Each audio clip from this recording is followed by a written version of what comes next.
Hello, this is Roman from the Chess Video Guide channel, and today I'd like to do a little demo of the Chess Position Trainer software version 5, and I have the full professional version running here. I have defined my repertoire against all of the possible black moves with e4, and so after e4 I have created all the possible major variations for black, and so far I have been practicing my repertoire against c5 um, with the open Sicilian and against d5 in the queen d5 line in the Scandinavian. So I've done a fair bit of training against this repertoire, and to give you a little bit of an idea of the extent of this repertoire, I have about 3,000 different positions there. So it's fairly extensive, not complete by any means, but it's fairly extensive. And this tool allows me to see some statistics on what I have already trained and what I haven't yet. And one thing that happens is that as I train my opening, I sometimes get the moves wrong, and it's of course a good idea to then go back to those same positions where I missed a move and try to recall them again and try to figure out what is the best move.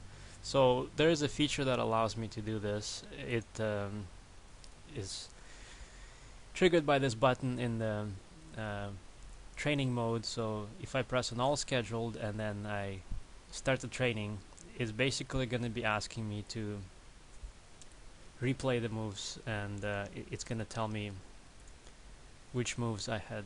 Well, it's going to tell me this time again if I got the move right.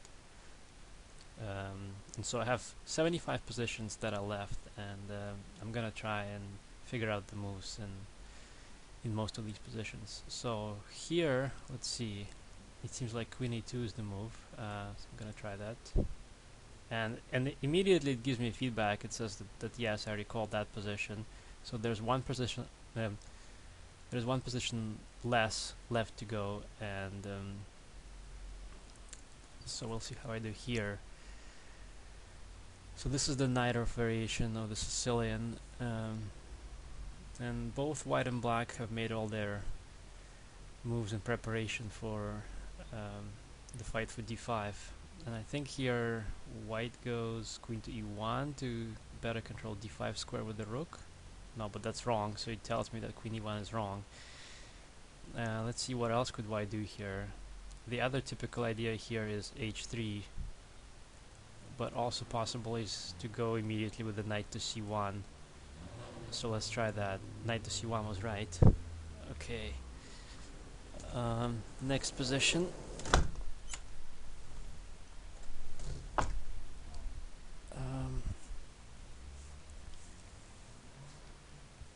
Here I think the move is bishop to c4, and that was right, so it then doesn't tell me anything, it just jumps to the next position immediately. Here, let's see, it could be knight d5 immediately in this position, because it seems like black has omitted the typical move rook to c8, so I could probably jump in and try to exploit that immediately with knight to d5. But that is wrong according to my repertoire. Then maybe it's... oh wait, never mind. My rook is under attack, so the rook must move then. So this is what happens when you play a move without thinking. So rook to d1. Now this position, this is the Rouser variation. And the program just kind of jumps back and forth between different lines. Whether it's a good thing or a bad thing, I'm not sure. Let's see. What can white possibly do here? Could try to build up against d6 with something like queen to g3. What else can white try?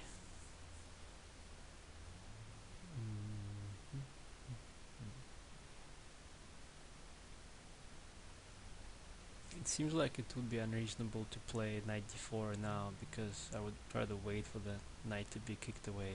Seems more reasonable to build up a little bit of pressure against d6. So let me try queen to g3. That was correct. Now this position, so here black's pawn structure is a little bit ruined in the Scandinavian, and I basically have two options to either start to get going with queen e2 and castle immediately, or I can first try to protect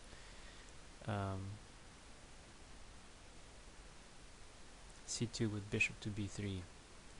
I don't really remember exactly which one is it and in which position you start with what. How strong would be the compensation if white was to lose the pawn? I don't think it's good enough here, so I think I should go bishop to b3. And that was correct. And this is probably the same line a few moves earlier, and I think here the idea is to play bishop to d2 to actually prepare that knight to d5. Another similar position from the Scandinavian line. I think here white usually goes g3, but I'm wrong, and instead he goes castle.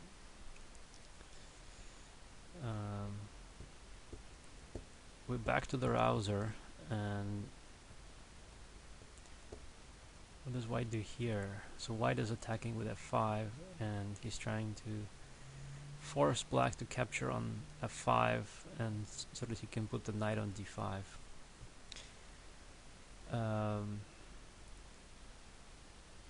Well, rook to f1 seems reasonable. King to b1 seems reasonable as well.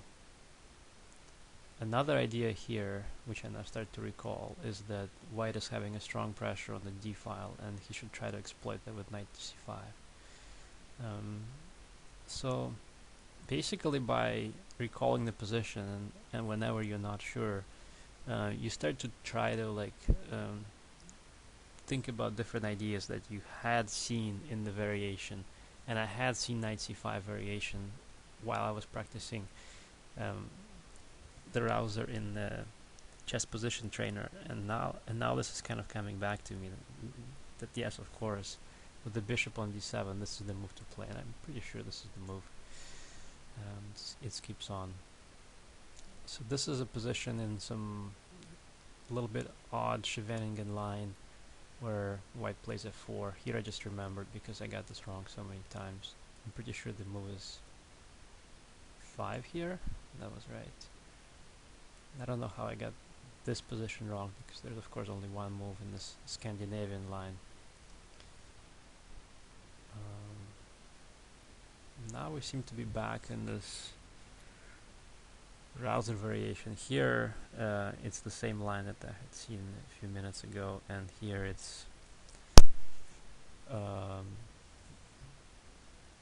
pretty sure this is rook to d5, because basically black broke through with the knight, with the pawn to d5, and now it's up to white to give black an isolated queen pawn. Another Sicilian Scheveningen position. Here white, I had seen this somewhat strange maneuver with queen to e2, and then the queen would be coming to c4. Now this, we're back in the Rouser, and how did we get the position? I just had two positions ago. I'm sure that this was by playing f4, f5, so f4 must be the move then, and that is indeed correct. So this is a position that also was leading to some of those Rouser variations, and basically here black has set up his pieces like this, and his last move I think was castle. So this allows white to build the pressure on d6 and on the d file, so knight b3 must be the move here. Okay, so now I've gone through 15 positions, and I missed 3 of them, and I recalled 12, so it's not bad. This is after weeks and weeks of practice against this repertoire, so I could definitely do better, but then for the past couple of days I haven't really reviewed this too much.